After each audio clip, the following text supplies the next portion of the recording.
Hi, I have a tiny pottery wheel here and I'm going to throw some tiny pots. Um, I have, it's a porcelain and it's fairly soft. You want a fairly soft clay. And I have a tiny little scrap of tar paper that I'm going to apply to the wheel using a little slip, a little goo. It makes it easier to get these pots off once you are done throwing it. So I'm going to come closer so you can see the pot, and you don't need to see my face. There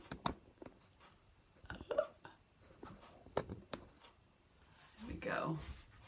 Okay, so can you hear that running? I'm going to make it kind of cone shaped on the bottom side so that when I mush it onto the wheel it flattens out, but not too much. So start with it kind of upright and then mush.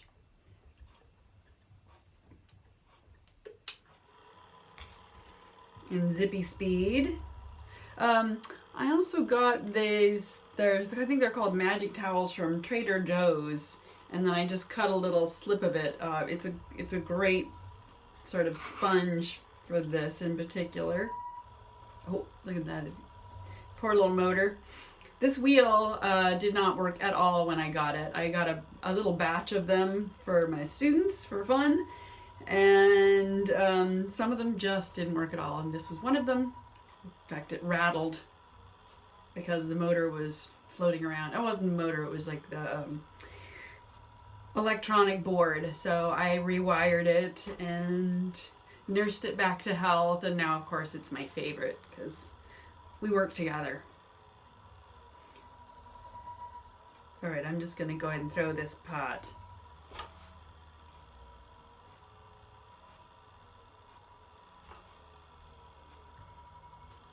This is why you want soft clay, because the motor can't handle hard clay.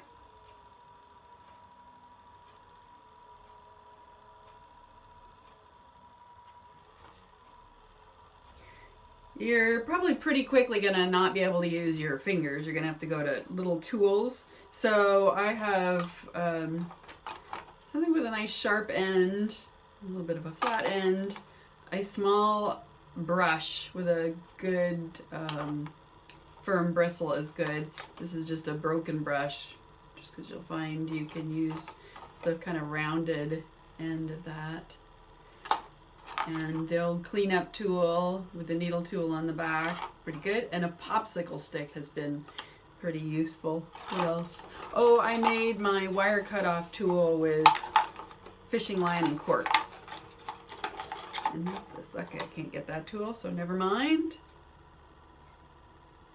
So I'm just flattening out the inside floor. And now I'm going to bring this in. You do not want it too wide, because it, of course, as usual, it'll be hard to bring back in.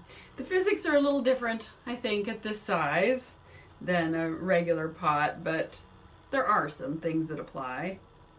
So I'm going to bring this in pretty small because I'm not going to try and get in there with my fingers. I'm just going to use tools to get the inside. So let's see. This one, too sharp. I think that broken brush with the nice rounded end is going to be good. Slow up my speed a little. So I'm going to round this belly, keeping this nice and narrow.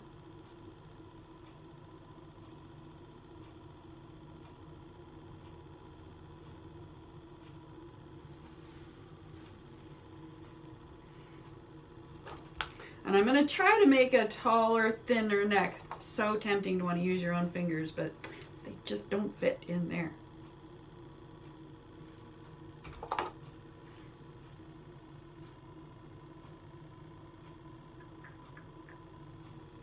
And then put this in there. Find some tool, maybe the popsicle stick, that is going to help me extend that neck. It's so easy to rip their little heads off, unfortunately. It's not much clay.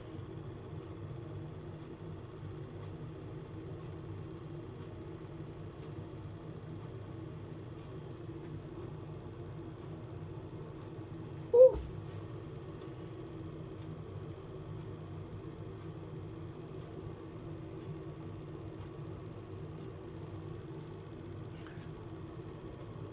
Okay, I'm gonna call the top part done, and then you want to do all the trimming, like with a regular pot. You trim later. No, you just trim as much as you can now, because trying to get this stuck back onto a wheel, adhered to a wheel.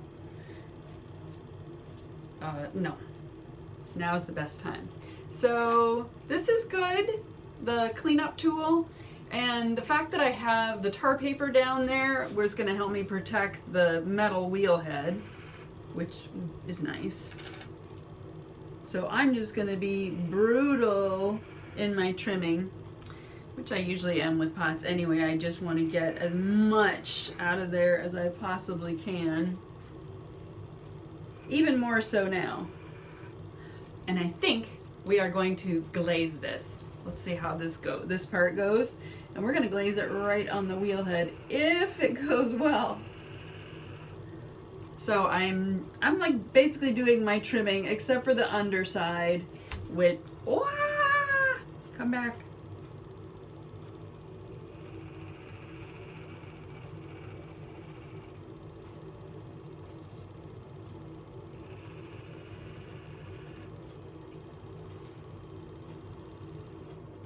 Slow it down so it doesn't go flying off. Trying to make a small foot in relation to the rest of the shape. I mean, obviously it's a small foot because everything is small, tiny right now.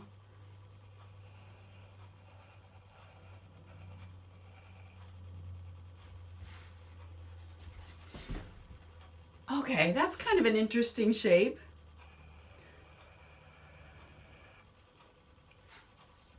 But like I said, you better like that shape, because trimming it later, no.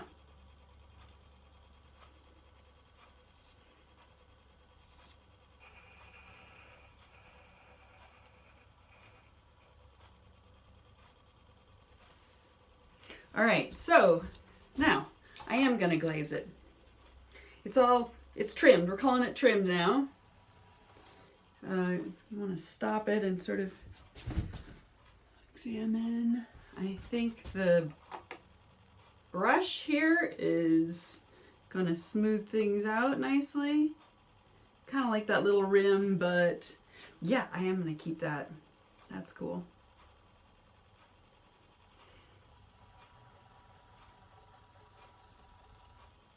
Okay, since I'm going to glaze it, it's really still wet, so I am going to take my other new toy,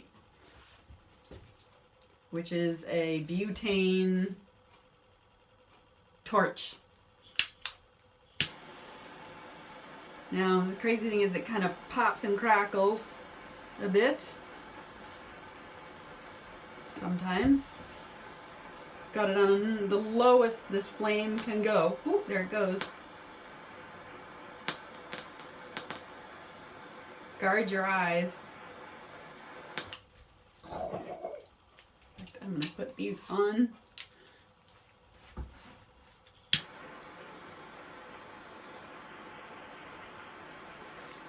The reason you're drying it out is so that you can put the glaze right on it. And I don't know if you can see those little bits of sparks, but doesn't take very long. Or you could just wait, but I want to go fast, fast, fast. I'm going to use the Mako Stroke and Coat because it doesn't need an overglaze. It's not actually an underglaze. It's a wonder glaze. And I'm using Blue Yonder. Okay, and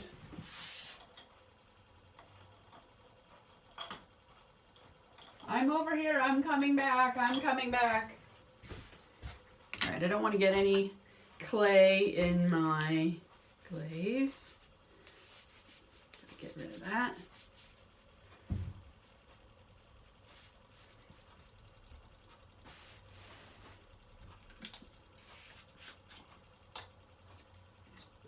So I usually put a little bit in the lid, but it already has a little bit in the lid. Oh, that's very thick stuff. All right, is it ready for this? I think so. I think I'll leave that little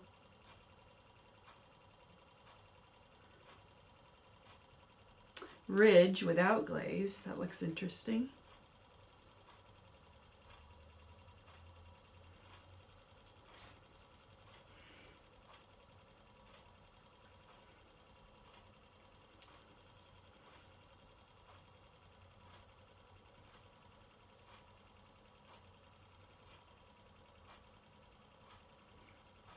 Okay, we'll keep it fairly simple. I don't see any glaze on my brush, my paintbrush. And now I'm gonna take away a little bit more just to show it to you. I really like what I'm seeing already, but I'll do a little sgraffito.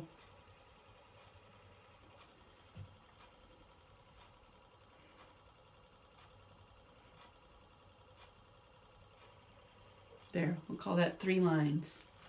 All right. That's done.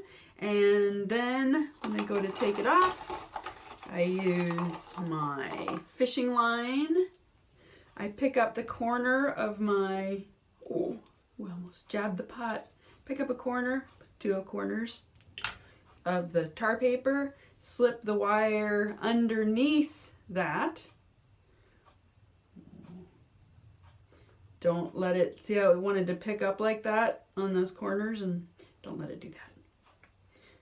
Cut underneath, then you can just take it right off, and it's already fairly nice and dry. I'm looking at it, and I wish I actually had a smaller foot on that. Yeah, that's just me though. All right, well, I'm calling that good.